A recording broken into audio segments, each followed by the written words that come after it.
एक link use गरेर ह्याकरहरूले तपाईँहरूको एड्रेस पत्ता लगाउन सक्छन् है।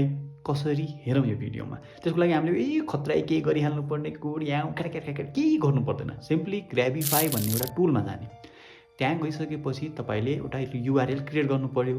त्यसको लागि के गर्ने, तपाईँले चाहिँ एउटा कुनै स्पेसिफिक युआरएल लिने, जस्तै दराज लिन्छु म हाम्रो केसमा। त्यो किन लिएको भन्न पनि मनमा आउनसक्छ तपाईँहरूको, बाटो बाटो दिमाग छ।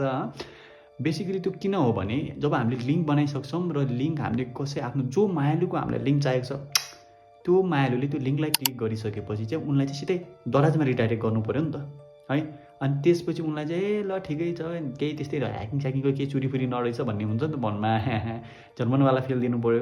त्यसको लागि चाहिँ हामी दराज हानेको। अनि त्यसपछि हामीले यता चाहिँ क्यारेक्टरहरू यताउति लेख्छौँ, क्यारेक्टरिस्टिक कस्तो क्यारेक्टर हुनु पऱ्यो त्यो युआरएलको, त्यो लेखिनलाई चाहिँ हेर्नु देख्न सक्नुहुन्छ। सबै आफूले चाहिए अनुसार चाहिँ हामी अन गर्छौँ। ल अब यो लिङ्कलाई चाहिँ अब कपी गर्ने एउटा जनरेट भएछ। अब हामी पठाउँछौँ यो आफ्नो मायालुकोमा, सट्टसँग सेन्ड गरियो। अब मायालुले त्यो लिङ्कलाई क्लिक गर्छिन्, गरिसकेपछि हाम्रो जो इन्टरफेस छ त्यो इन्टरफेसमा चाहिँ देखिन्छ कसले कहाँबाट क्लिक गरेको र कुन डिभाइस युज गरेको। टाढा देख्न सक्नुहुन्छ तपाईँले। ह्याकिङ धेरै सजिलो छ नि है गाइस, कसैको हान्ने होइन नि। Thank you.